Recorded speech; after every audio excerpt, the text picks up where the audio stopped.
This will be a video on who I've been listening to lately, who I've been following, right? So I've been following John Vervaeke and Alexander Bard. I've been listening to their lectures and videos on YouTube. So John Vervaeke versus Alexander Bard, two philosophical approaches to meaning and the future. John Vervaeke, the cognitive scientist and meaning and wisdom. Vervaeke is a cognitive scientist and philosopher focused on the meaning crisis, the growing existential void in modern society as traditional religious and cultural frameworks collapse. His work integrates cognitive science, phenomenology, ancient philosophy, and Eastern traditions to reconstruct wisdom as a lived participatory process. His core ideas are relevance, realization. The brain filters an overwhelming world by determining what is relevant, forming the basis of cognition, problem solving, and meaning making. The four kinds of knowing, which I assume this is part of 4E cognitive science. He distinguishes between propositional facts, procedural skills, perspectival embodied experience, and participatory identity-shaping engagement. Knowledge, arguing that wisdom emerges from their integration. The meaning crisis and ecologies of practice. Vervaeke believes modernity has stripped people of deep wisdom traditions, leaving them lost. He promotes an ecology of practices, meditation, dialogue, transformative experience to cultivate meaning. When I assume it means modernity right there, I assume it means literal modernity as in time, not zeitgeist, because we're living in a postmodern zeitgeist. All right, so modernist and constructive. Despite diagnosing a crisis, Vervaeke is optimistic, seeking to rebuild wisdom traditions within a scientific framework rather than reject modernity outright. Now, Alexander Bard, the postmodern prophet of the digital age. Bard is a radical futurist, techno-philosopher, and social theorist whose work explores how digital technology is fundamentally reshaping human identity, power structures, and metaphysics. His work is more postmodern, critical, and anti-humanist, rejecting stable categories of selfhood and reality. His core ideas include syntheism, a post-atheist, network-based spirituality where God is not a transcendent being, but a process of collective meaning-making. In a digital world, communities create their own synthetic divinities, examples being AI, decentralized movements, etc. Exodology. Rather than resisting chaos, we should embrace the exodus from old paradigms into new, fluid, decentralized systems. He critiques modernist ideas of the self as outdated, seeing individuals as network nodes rather than autonomous beings. Digital libido and the death of the individual. He argues the internet has destroyed traditional identity and power structures, leading to both liberation and nihilism. His work in accelerationism suggests we must move through this crisis rather than retreat from it.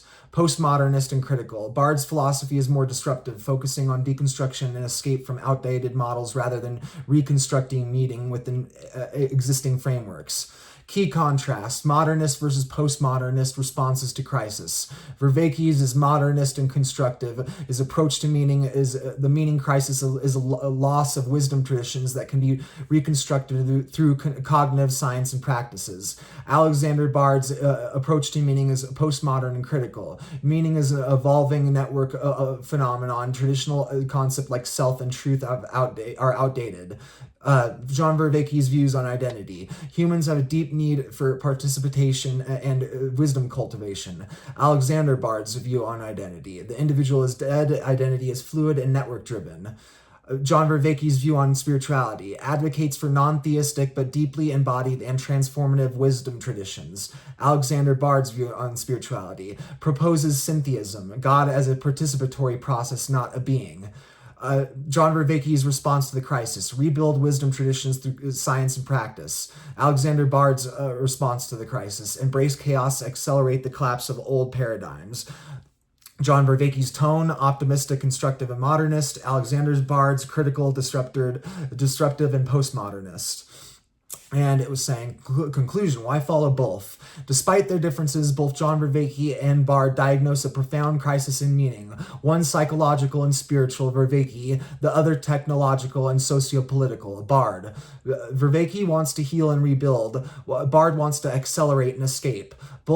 Studying both offers a balanced view of the meta-crisis, combining the need for deep meaning-making practices with the realistic understanding of how digital transformation is uprooting everything.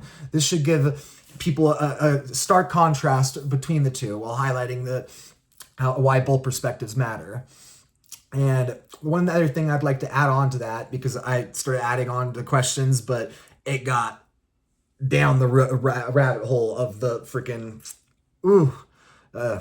just tunnels upon circular tunnels, man. This was getting a little chaotic, but it was still enlightening. So I'll share just the very baseline of what I was getting at without diving into all the chaos and confusion. So this is really interesting because it made me realize that, that I might be falling outside the traditional frameworks of modernism and postmodernism. And this is where it, came up with, that there's this thing called metamodernism.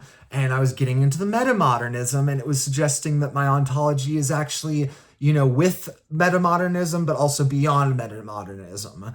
And that's where it's interesting because, just diving into metamodernism, it was like, wow, we don't understand crap about metamodernism. Like, okay, you can find literary fiction examples of both modernism and postmodernism.